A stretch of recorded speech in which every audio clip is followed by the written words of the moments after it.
Pane Bože, jste v pořádku?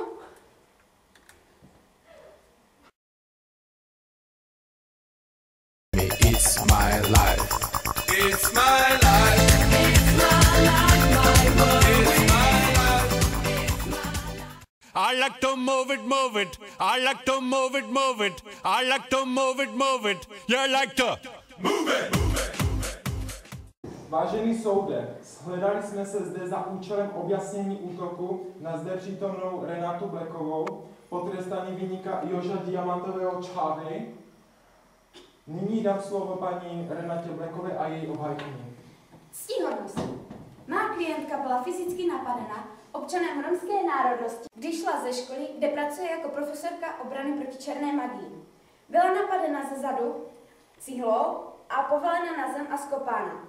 Přitom vyzněla hesla, aby si zdechla, ty bílá feno. Aby si zdechla, ty bílá feno. Tento incident může prokázat také svědek Veronika Kočíková. Nechť promluví svědek kauzy.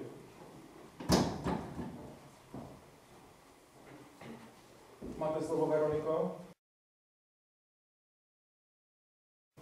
Bylo to strašné. Paní Renata byla fyzicky napadena cihlou do hlavy panem Čávem, kterého zná každý v okolí. Pak jí kopal do dutiny břišní a přitom jsem slyšela rasistické výroky. Děkuji. Paní Blacková, máte nějaké námitky? Nectihodnosti. Nectihodnosti. Nectihodnosti. Nectihodnosti. Pane Čávo, máte nějaké námitky? Jo, mám. Dík, jako proč nemám obhájce ty červené šašku?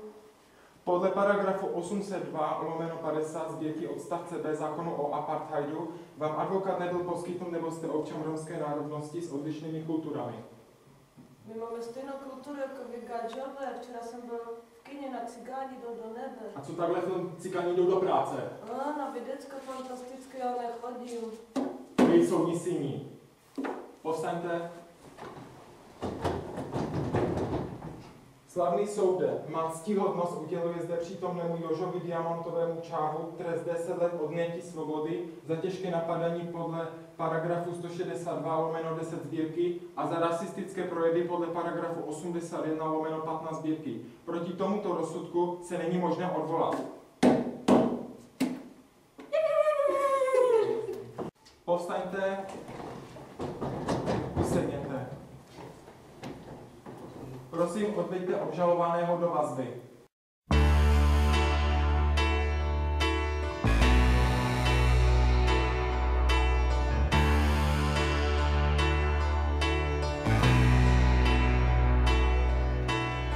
Když soumrak chází, spoustu výmluv náhle máš, jsou stále stejné, hned se loučit pospícháš. Znám ta slůvka